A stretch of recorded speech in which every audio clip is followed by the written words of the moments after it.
In a village hidden deep within an ancient forest lived a carpenter named Alara. Her door was always open, her home always full of guests. She was the heart of the community, mending fences, soothing arguments, and sharing tea with anyone who stopped by. But while her hands were never idle for others, her own grand visions for art and furniture remained trapped in her mind. She was loved, essential, and always available. One evening, a traveling artisan visited and saw a spark of genius in her unfinished work. He asked, "You have a true gift, but where is its fruit?" Alara looked around her crowded workshop and sighed. There's no space for it to grow.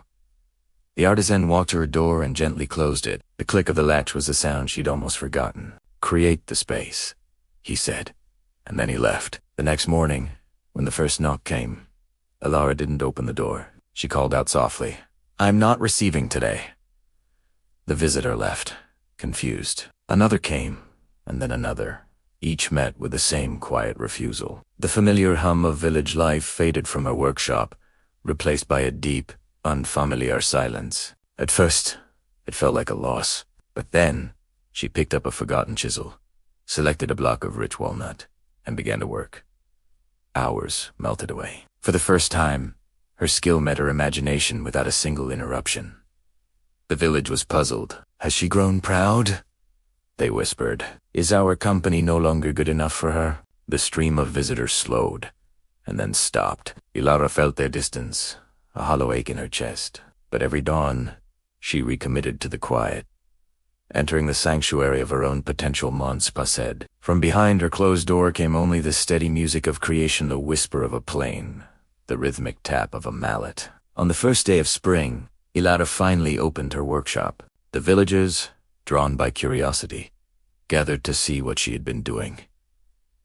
Inside, they found a miracle made of wood. A magnificent tree, carved from a single block, stood as if it had always grown there. Etched into its thousands of leaves were their family histories. In its branches, wooden birds were frozen mid-song, holding the notes of the forest's melodies, and woven among the roots at its base were their own faces, captured in moments of joy and sorrow.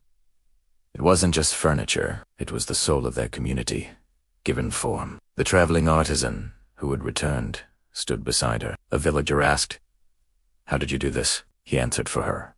"When you could reach her any time, you received slivers of her attention. When you could not reach her, she harvested the whole tree." Alara nodded. To offer something of true depth, I first had to become deep myself.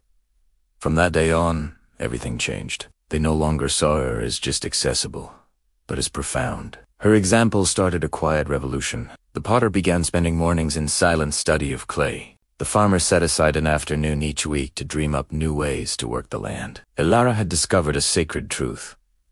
By becoming less available to the world, she became more valuable to it. By retreating into her own silence, she found a voice that would echo for generations. Thanks for listening. If this story resonated with you, consider subscribing for more.